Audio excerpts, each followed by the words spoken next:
Amigos y hermanos, tenga usted muy buenos días. Les saludo en el nombre glorioso de nuestro Señor Jesucristo, deseándoles a ustedes, amigos y hermanos, ricas y grandes bendiciones. Amén.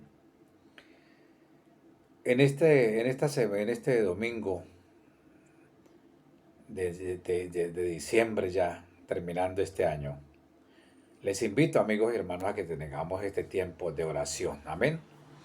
Amado Dios y Padre de nuestro Señor Jesucristo, venimos delante de tu presencia, Señor, muy agradecidos por todas las bendiciones que tú, oh Dios, has derramado sobre nuestras vidas y el cuidado que has tenido para con nosotros.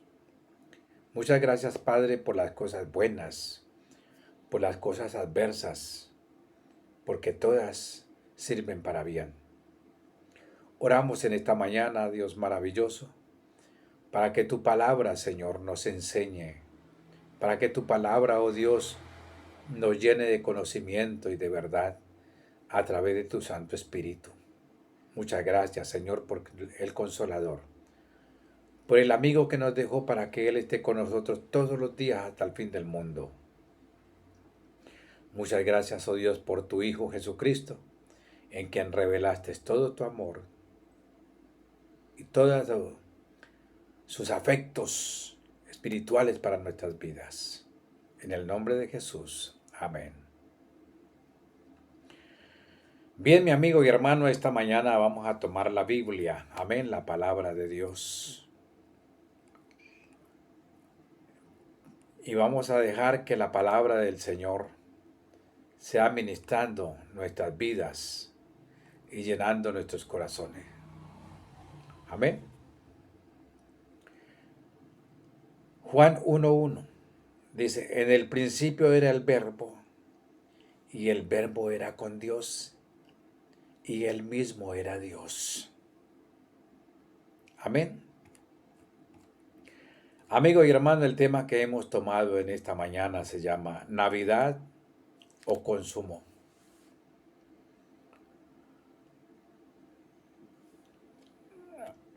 Como todos sabemos a través de la historia, el primer pesebre que se hizo en la historia lo hizo un diácono llamado Francisco de Asís. Fue el primero que realizó el primer pesebre navideño para conmemorar la llegada de Jesucristo. Estando muy enfermo, tomó la decisión de hacer un pesebre porque caminando por los alrededores encontró una gruta por allá y le pareció bien que parecía un pesebre, que parecía un lugar donde había nacido el Señor Jesús. Y le compartió la idea a algunas personas y lo hicieron personalmente, con personas humanas.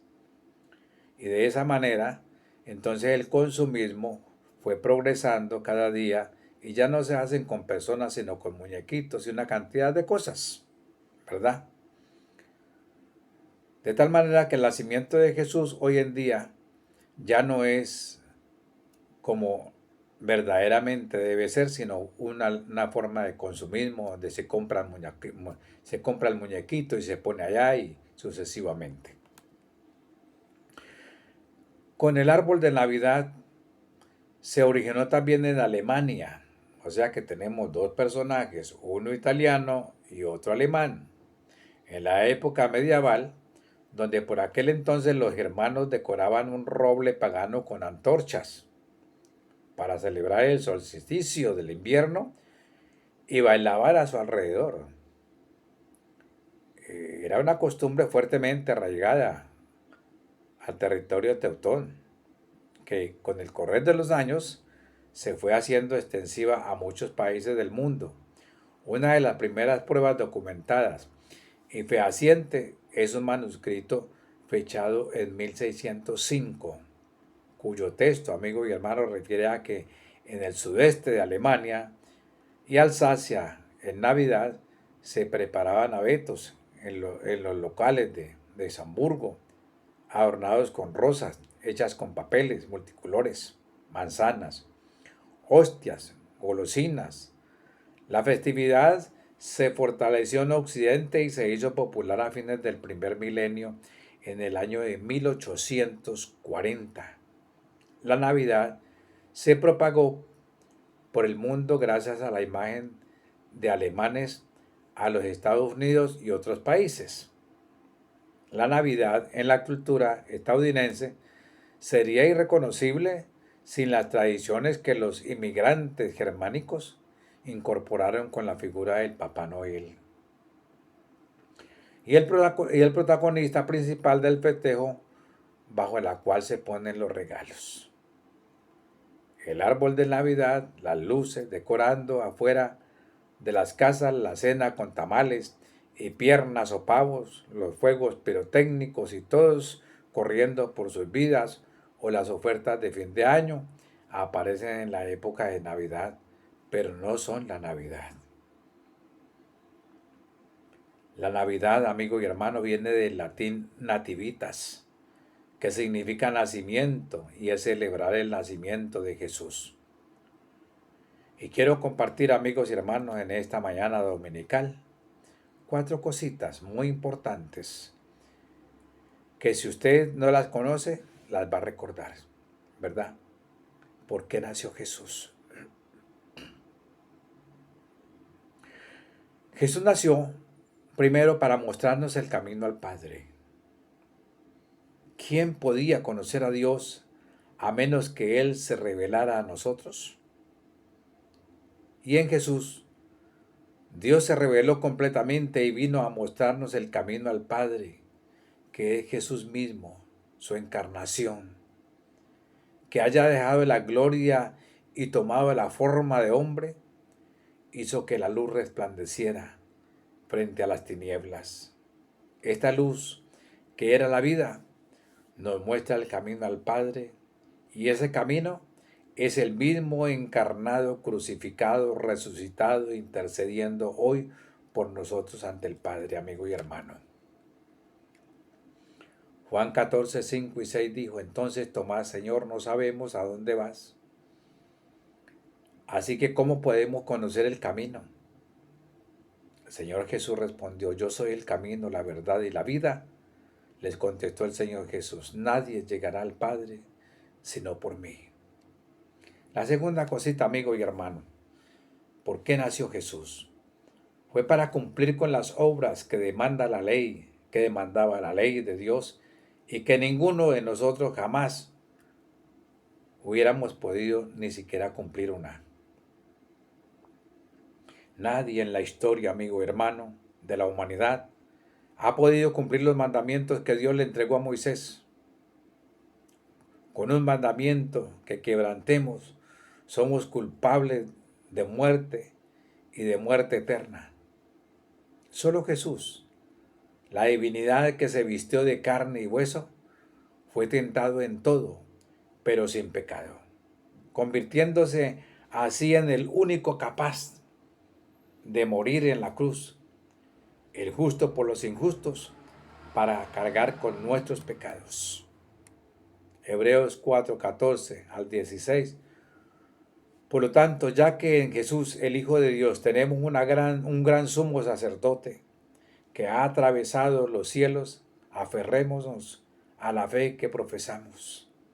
Porque en este no tenemos un sumo sacerdote incapaz de compadecerse de nuestras debilidades, sino uno que ha sido tentado en todo de la misma manera que nosotros, aunque sin pecado. Así que acerquémonos confiadamente, amigos y hermanos, al trono de la gracia para recibir misericordia y hallar la gracia que nos ayude en el momento que más lo necesitamos.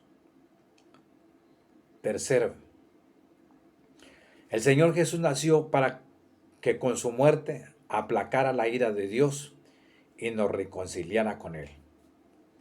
La muerte del Señor Jesús en la cruz hace que dejemos ser enemigos, nos hace amigos de Dios y más que eso, hijos, amigos y hermanos, pues Dios nos adopta en Jesús como suyos. ¿Cómo podíamos ser enemigos de Dios? Todo el que quebranta la ley de Dios no solo rechaza su ley, sino al dador de la ley. Considera que sus caminos son más altos y superiores al Creador. Dios no tolera el pecado y lo castiga, pero la muerte del Señor Jesús, el justo en la cruz, aplaca la ira de Dios. Nos reconcilia con el Padre y por medio de él somos adoptados también como hijos. Colosenses 1:21. En otro tiempo, dice la palabra, nosotros, por su actitud y nuestras malas acciones, estábamos alejados de Dios y éramos sus enemigos. En Efesios 2:3, en ese tiempo también todos nosotros vivíamos como ellos, impulsados por nuestros deseos pecaminosos, siguiendo nuestra propia voluntad y nuestros propósitos, como los demás. Éramos por naturaleza objetos de la ira de Dios. Hechos 13:38 dice, por tanto, hermanos, estamos hablando ya a los hijos de Dios. Sepan que por medio del Señor Jesús se les anuncia a ustedes el perdón de los pecados. Ustedes no pudieron ser justificados de esos pecados por la ley de Moisés, pero todo el que cree en Jesucristo es justificado por medio de nuestro Señor Jesús. En la primera carta del apóstol Pedro, en el capítulo 2, versículo 24, Él mismo en su cuerpo llevó al madero nuestros pecados, para que muramos al pecado y vivamos para la justicia. Por sus heridas hemos sido sanados. Antes éramos como ovejas descarriadas, pero ahora hemos vuelto al pastor que cuida de nuestras vidas. Amigo y hermano, la cuarta razón por la cual el Señor Jesús nació,